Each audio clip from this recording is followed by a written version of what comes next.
in another life, before I was a psychotherapist, I was a musician and a songwriter and a singer.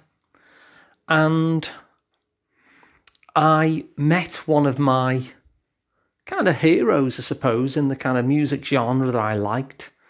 And I gave him a recording of mine in the hope that he'd like it, because who wouldn't want their hero to like the thing that they'd made? And I asked him for his thoughts on it, and good enough, he sent me an email. And for a long time, whenever I thought back to that email, it would be kind of a painful memory, really, because when I read the email, and every time I thought back about reading that email, the email was not complimentary at all. So here was I hoping my hero would like my work, and he didn't seem to like it in the slightest. And there was one particular phrase that really has always stuck with me. That during the email, he said that I sang in, and I'll quote, a mid-Atlantic drawl, end quote.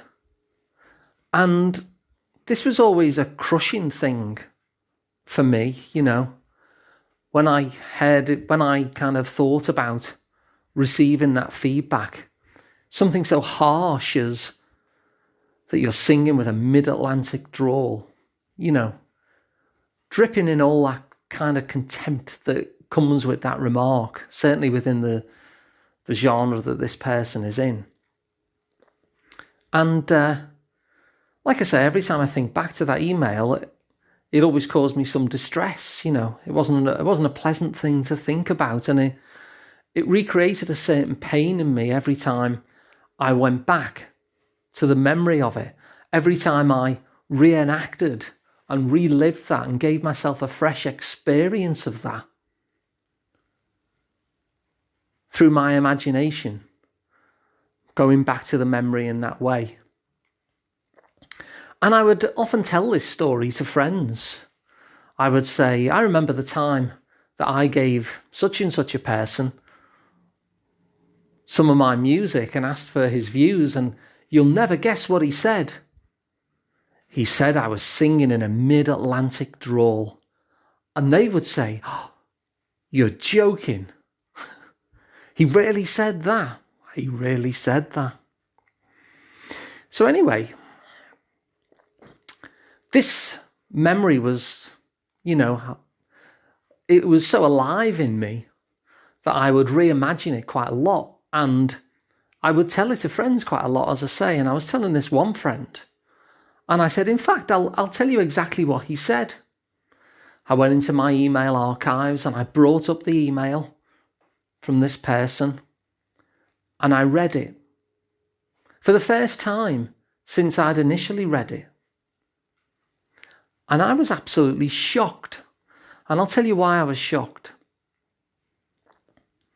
First of all, the email was relatively complimentary. He wasn't going overboard, I'm not convinced that he thought it was the greatest thing he'd ever heard. But he was relatively complimentary. He made some reference to the idea of not hearing some of the lyrics because the genre that I was in was a little bit more kind of, they were in the folk genre, I was more kind of making music that was kind of folk pop, if you like. So it had some instruments there that he wasn't particularly familiar to listening to. So he did say that he couldn't properly hear the lyrics.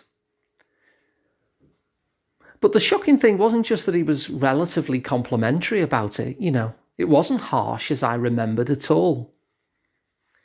But not once had he used the phrase mid-Atlantic drawl, this phrase that I'd leapt upon as a sign of just how hurtful this was. And I'd told the whole world that this person had accused me of singing in a mid-Atlantic drawl. It was not in the email. And yet every time I'd thought about this memory, every time I'd recovered this memory back into my imagination, I felt this hurt response. I was putting myself through this painful experience by revisiting the memory. And yet here I was in front of my computer, reading the email and realising that, in actual fact, I was the one who had created the phrase mid-Atlantic drawl because he had simply never used it in that email that I was referring to. And it got me to thinking how I'd actually used my imagination there to recreate a painful experience. It got me thinking that in that moment, what I'd done every time I brought back that imagined email, that imagined phrase that he hadn't used, that I'd actually created myself a great deal of pain over it. And in fact, it hadn't actually happened. And so this was a puzzle to me. And it made me realise that actually my imagination is quite powerful. My imagination could actually insert words into an email that had never been written by the sender. My imagination could then recreate those words, that experience of reading words that I'd never actually read, and that I would actually feel some emotional pain around it, even a little bit of resentment around it, a little bit of a blow to my own self-esteem around it. And yet here I was in front of the computer realising that none of it had happened, that my imagination had created this, which, by the way, is kind of how memory does work. You know, in studies of memory, they say 50% of the details are likely to be incorrect. Not to say that the broad thrust of it is incorrect, but when we get down to the details, about half of it won't be exactly as we thought. It'll be that Bill phoned us rather than us phoning Bill, or it wasn't Bill, it was Fred, or it wasn't on the Friday, it was 3 weeks afterwards. You know, these kind of things. But the thing that particularly struck me is how powerful my imagination was to create something that had such a powerful effect on me, that gave me an experience of being criticised, that gave me an experience of feeling less than.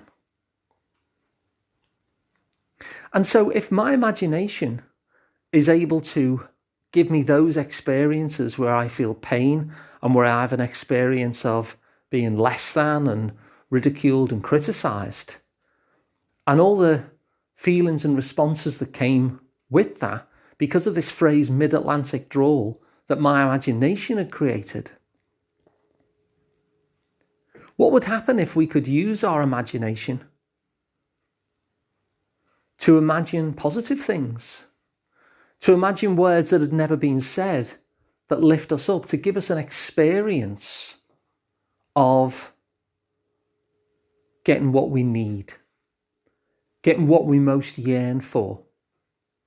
Because in that moment with that email, I'd proven to myself that my imagination was powerful enough to give me an experience that hadn't happened, that was able to make me feel really low. And so by the same token, doesn't it make sense that we can use our imagination to give us an experience that makes us feel better, that allows us to hear words that might never have been said but were always what we needed? And there's studies on these things now, imaginal reenactment, which actually backs up this core idea that we can use our imagination to give us an experience that gives us what we need, which actually heals some of the pain that we are carrying. So if you like this idea, maybe you'd like to work with me directly. My name is Alun Parry. I'm at the Liverpool Psychotherapy practice, which is liverpoolpsychotherapy.co.uk. And feel free to share this episode with your friends, or rate us on Apple Podcast, or subscribe wherever you get your podcasts. And as usual, I'll see you again tomorrow, and thanks for listening.